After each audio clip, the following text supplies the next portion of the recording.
It's Rob! Tony! And I'm Jeff. We're in gaming. And that's you.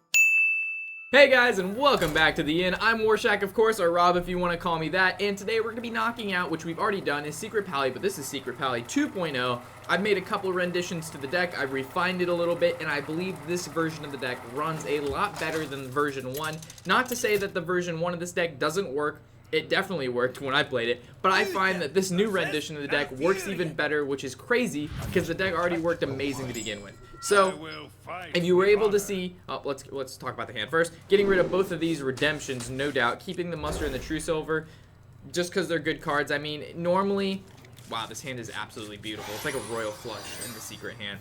Normally, if you have secrets in your hand, you always get rid of them, and it hopes to get just non-secret cards. You always want a mysterious challenger into your secrets, and if you just seem to can't get those, if you seem to not be able to get those secrets out of your hand, that's why Secret Keeper's in the deck. So don't feel bad if you don't have secrets to play with your Secret Keeper. That's actually not too bad, because you have actual other cards to play that are much better. So, of course, we're just going to swing with the 1-drop Secret Keeper. Next turn, if he plays like a Darnassus Aspirant or a Shade of Naxxramas, which is normally probably what he's going to play here. Oh, wow, Shade. We'll be able to muster for battle. Hopefully, the Knife Juggler pings off the Shade. That would be ideal. If not, at least it, I guess, weakens it. But the ideal play is for the Knife Juggler to kill the Shade. So there's one, and ooh, there's the second one. So we're going to ping for 1 to the face and swing for 4 with creatures, and then 1 with our weapon. Very nice, very nice.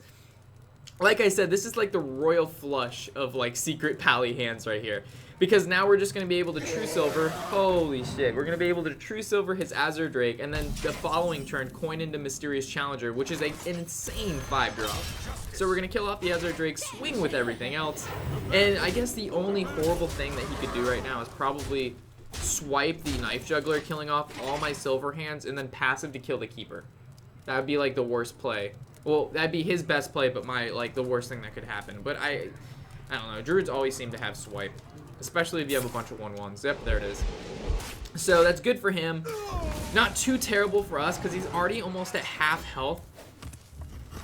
So next turn, we'll definitely be coining into the Mysterious Challenger, and then the following turn, Muster, and then Keeper, and then play our Secret. Or maybe just play another Mysterious Challenger, which we got. So we'll end our turn. We won't attack with our weapon. That'd be silly. We'll see what he plays first.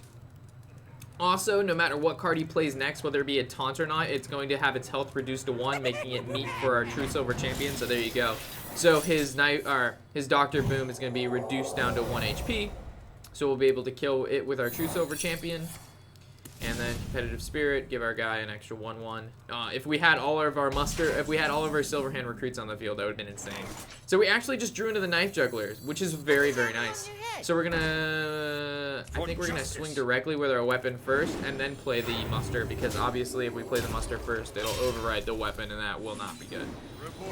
So ideally, our Knife Juggler needs to ping the Dr. Boom, which it did not, but that's fine either way, because we're going to swing for 7 to the face, throw down a Competitive Spirit, end our turn. He's got 3 health, and he has to deal with 4 secrets and 4 cards on field with another Mysterious Challenger in hand and a weapon. So I highly doubt, and if I draw Divine Favor, that's even worse for him. So here we can actually ping the, nope, we didn't ping the Dr. Boom, but we have another chance when the Noble Sacrifice, the card from Noble Sacrifice gets redemption. I forgot what this redemption. Yeah, it's a redemption. And then what is this card called? Like, I concede. Okay, so he conceded. Get down. That's what he says. That's what I was trying to say. So we're already on a win streak, which is really nice. If I haven't mentioned this before, we actually have gone from the season started, I believe, yesterday, and we went from rank 16 to rank 8. With, I think, 1 or 2 losses, and right now I think we're on a 6 or 7 win streak. So hopefully we can knock out 3 more wins. There's one of them we already did. So we'll knock out 2 more wins. We'll make our way down to rank, I believe, 7 was what we're going to hit when we're done with this video. And that will be that.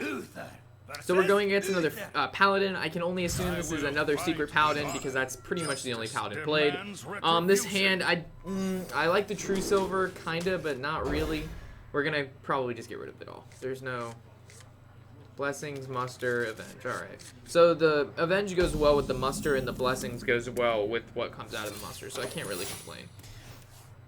And the reason we threw down Avenge there over Redemption is pretty much there's no reason. It depends on what secret you have and what, like, depending on the situation, it does matter which secret you play on turn 1, but for this part, it really doesn't matter a whole lot. I mean, if I use my passive here, then my Redemption would have used it on the 1/1, which I would rather Redemption use it on, like, I don't know, a Knife Juggler or a Keeper or something where it can actually benefit from.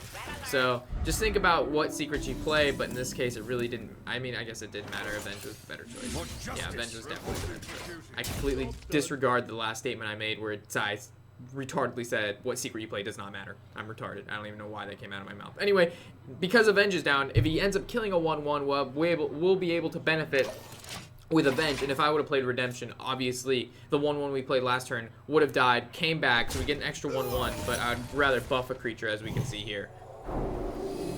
Also, quick side note, you do see there's 2 Divine Favors in the deck. You can actually get rid of a Divine Favor and throw in a Cog Hammer if you really, really like Cog Hammer. For the most part, though, I don't enjoy it because there's True Silvers in the deck, and there's also Muster for Battle. So we're going to consecrate this. Obviously, we hit the Zombie Chow with our weapon to get it down to that 2 health, and we're going to swing with our 4/3. So this is looking really nice for us. Having a decent, a piloted Shredder light creature on the field without the actual Death Rattle effect. True Silver was probably the best card he could have played in that situation, which he got. I mean, I guess he could have played a piloted Shredder, but we would have just Blessings of Kinged it, or used our True Silver to kill it. So True Silver is probably his best play there. From here, I think Secret Keeper, for justice. Secret Passive, or just use our weapon and end. I think Keeper, Secret Passive is probably our best play here, just to put a decent amount of creatures on the field, because if we throw down the weapon, yes, getting the 4-drop weapon out of the way to make plays later is good, but having no creatures on the field, I would much rather have board control than a weapon down.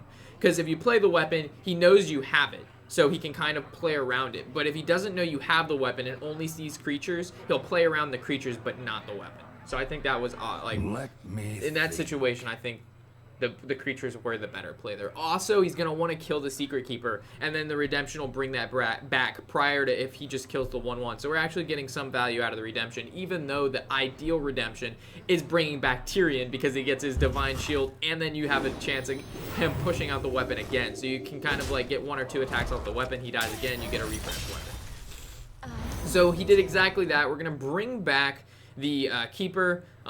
I doubt we're going to... I mean, we could draw a secret next turn. That would be ideal. We're obviously going to use our True Silver to probably kill his 3/3. Yeah, so we're going to use True Silver, kill off the 3/3, summon another guy, and then swing for 2. If he Divine Favors us, it's really not that big of a deal unless he has like 3 secrets in his hand and then Divine Favors for 3, but I doubt that's the situation here. So yeah, the reason I don't run a Cog Hammer... Oh, wow, he has Harrison Jones. Well played. Unfortunately, he does not expect another True Silver. Or we can throw down the Mysterious Challenger. I think that's a better play. Because if he attacks with the Harrison Jones, it's going to die anyway. Actually, it won't die, but it'll go down to 2 HP. Whatever he plays next is going to be at 1 HP. And then everything, if he doesn't kill it on my side of the field, is going to get buffed. So if he doesn't... His ideal play right now would probably be Cog Hammer or Consecration. But I do not think he has that. It's so insane. Like, this deck is so cheap. Like, the Mysterious Challenger is just... It's such a good card. So there's the Noble Sacrifice, which is then, when that dies, something is going to get avenged, and then it's going to Redemption up the 2/1. If he ended his turn, everything on my side of the field gets that +1/+1. Then we can Blessings of the King weapon. And what is that? 8. I can't do the calculations. 8... 11, 13, 15, 17, game. Yeah, it'd definitely be game. So he has to kill at least 2 or 3 cards on my side of the field and throw up a taunt. Or throw up a taunt. Oh, okay. So it's going to bring its health down to 1. So if he has the Muster, that might be pretty good for him.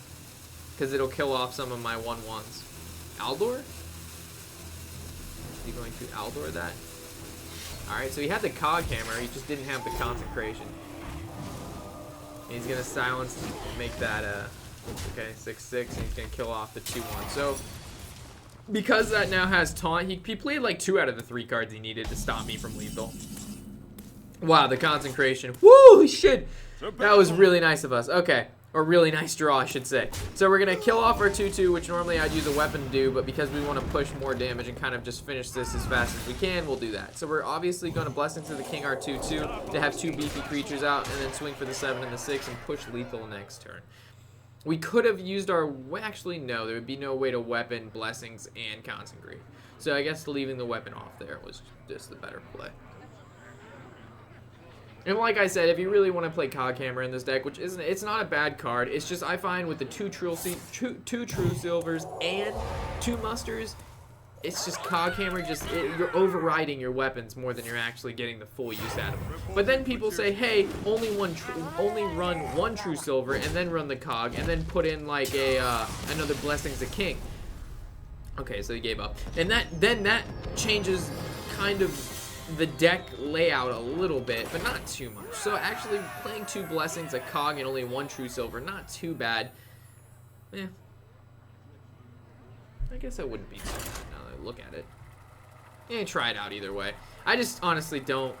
I don't know. We'll not get into what is and what could not be. We'll get into the deck list we've got here and how well it's currently working. If you want to change it up, that's totally on you. Like I've said so many times, the decks that I post are not clear-cut final decks with the ultimate, you know, they've been trimmed to the 100th of a percent of 100% win rate, whatever that means. There are a foundation for you guys to say, hey, this deck currently works as it is now, but I think we can take out these 2 cards or take out these 3 cards and then add, you know, a couple cards, which is totally fine. This is, again, just a foundation of the house. You add the lamps, the light fixtures, the couch, whatever fucking curtains you want in the bathroom. This is your time to shine. I just lay the foundation. I'm that Mexican fucking plowing down the whatever the cement shit he does. And that is, I did not mean that to be racist in any way. That sounded horrible. I totally take back that comment I just made. We're going to talk about the game. No longer are we saying bad things about... Never mind. I'm just going to stop fucking talking. He killed our Secret Keeper. This is not good.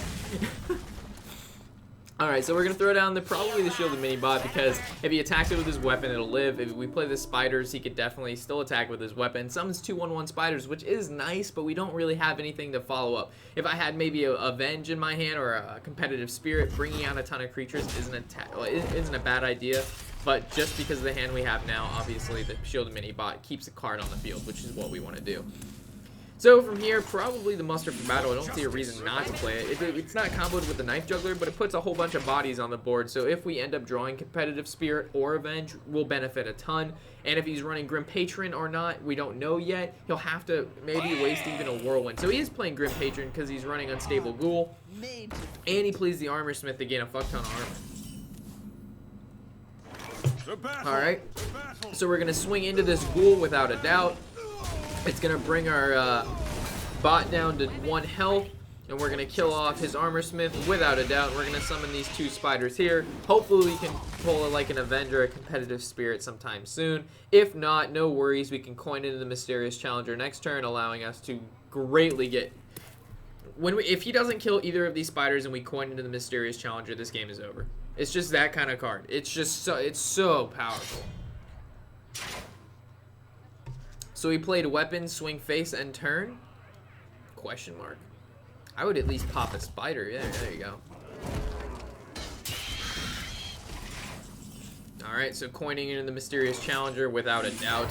And then we're going to swing with our 3 damage on field, 1 weapon. We've got the full Christmas tree. He's got gifts to open. So, whatever he plays, I'm assuming he's going to play like... I don't know. He's not running Control, which we've already established because of the Unstable Ghoul, so there's really no taunt he can play that would really save him. If he plays an Armor Smith, he's just going to get fucked by spiders. If he plays a Grim Patron or Commander, he's just going to get fucked. So he gets to play an Inventor. Alright, so he's going to Shield Slam the 6/6 for 5. He's going to attack into it, but this was a good play of him because the Whirlwind off of the Death Bite is going to kill off the 6/1, the 2/1, and the 2/1/1, but it actually could Avenge and pop and get any. So Avenge could hit any of these creatures right now, allowing them to live. Oh, the Avenge hit the Mysterious Challenger, so he was going to die, but Avenge popped, so he's actually going to live with 2 health. Oh, okay, but then he still executed it. Okay. That's so dumb how a whirlwind can kill a creature, but if an avenge pops, it actually lives because the avenge boosts its health just enough. So we're gonna repentance down his armor smith. So obviously we're gonna kill that off next turn with most likely our weapon. We didn't get a huge benefit off our competitive spirit. We didn't get any giant creatures, but we were also gonna play a secret keeper, throw down our double secret, and then draw 2 cards with divine favor. So we actually played 2, draw 2, and we made a 3-4 with having 2 cards already on board. So I can't really argue with this whatsoever, along with having 2 extra secrets. So he's got 3 cards in hand. I have 3 cards on board, 2 secrets, and 2 cards in hand. So it's 7 to his 3 with the potential to, of course, draw more with our following turn, and also just being able to lay down more creatures. This deck is so crazy, guys. Like, if you just want an easy way to win, just play this deck. Really, it doesn't take a whole lot of brain cells to be like, okay, Mysterious Challenger, that's good. So we roll into the Blessings of King, which we're probably gonna play, which we obviously are gonna play. We've got 7 mana in our hand, 7 worth of mana cards in our hand, and obviously 3 cards in our hand, so we're gonna play it all. So we're gonna Kings this guy, and then swing for 3, and then swing for 2. And the reason we Blessings of King this guy on the end here is because I didn't want our, let's say we Blessings of King our Secret Keeper, he can obviously then execute it, but now he's gonna, our Secret Keeper is undamaged, so it kind of works out really well. You don't want to put all your eggs in a basket. How are you rank 8 when the season just started? And we drew into Mysterious Challenger, which is nice. So we're kill off our 7-1, which is sad, but he would have died anyway through the death rattle. We'll swing for 3, swing for 4, swing for 2. Put down our Mysterious Challenger, even though it doesn't matter. In passive, we're going to get like 1 secret, which is, I think, competitive spirit. Yeah.